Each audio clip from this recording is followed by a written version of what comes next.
আসসালামু আলাইকুম। এর মতো আজকেও কাজ শুরু করলাম রান্না করতে। লাল শাক দিয়ে চিংড়ি মাছ দিয়ে রান্না করব। এতে দিয়ে দিলাম তেল, পেঁয়াজ, রসুন বাটা, জিরা বাটা, দিয়ে দিলাম একটু পানি, দিলাম লবণ, দিলাম হলুদের গুঁড়া,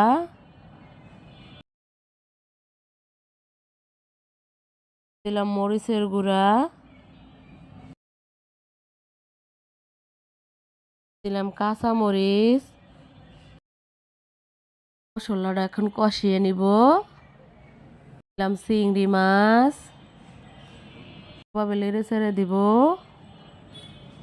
হয়ে গেছে, দিয়ে দিলাম শাক, নেড়ে ছেড়ে দিয়ে একটু পানি দিয়ে দিলাম। আবার ভালোভাবে নেড়ে ছেড়ে দিলাম। কষানো হয়ে গেছে, দিয়ে দিলাম পানি। তরকারিটা বলক আসছে, তরকারিটা হয়ে গেছে, এখন নামিয়ে নিব। আলু দিয়ে গুঁড়া মাছ চচ্চড়ি করব। দিয়ে দিলাম তেল, দিয়ে দিলাম পেঁয়াজ। মাছটা ভাজা হয়ে গেছে, দিলাম রসুন বাটা, দিয়ে দিলাম জিরা বাটা, লবণ, দিলাম হলুদের গুঁড়া, দিলাম মরিচের গুঁড়া, দিলাম একটু পানি, ভালোভাবে মশলা কষিয়ে নিলাম।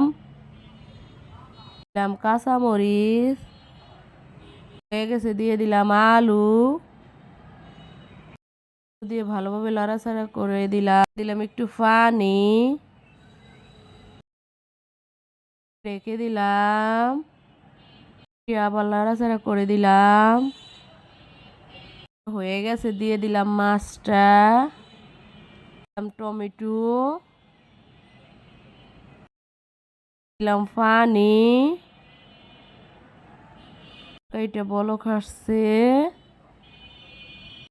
পুরো হয়ে আসছে, ধনিয়া পাতা দিয়ে দিলাম। এটা হয়ে গেছে, এখন নামিয়ে নিব। আলু দিয়ে ডিম দিয়ে রান্না করব। তেলে দিয়ে দিলাম তেল, গরম হয়েছে, দিয়ে দিলাম ডিম।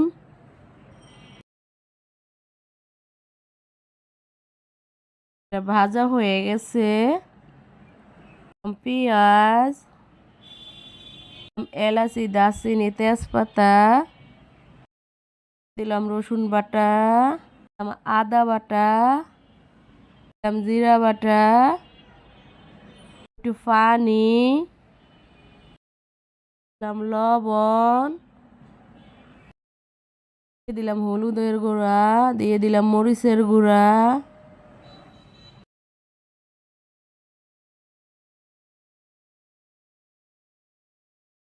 কাঁচা মরিচ, নেড়ে চেড়ে দেব। কষানো হয়ে গেছে, দিয়ে দিলাম আলু, ভালোভাবে কষিয়ে নিব।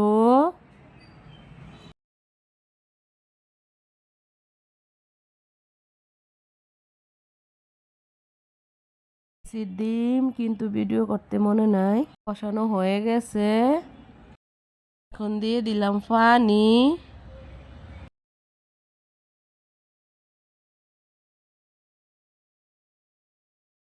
দিয়ে ঢাকনা দিয়ে ঢেকে দিলাম।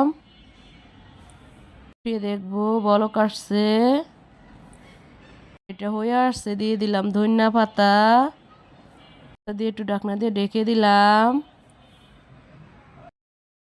এটা হয়ে গেছে, এখন নামিয়ে নিব।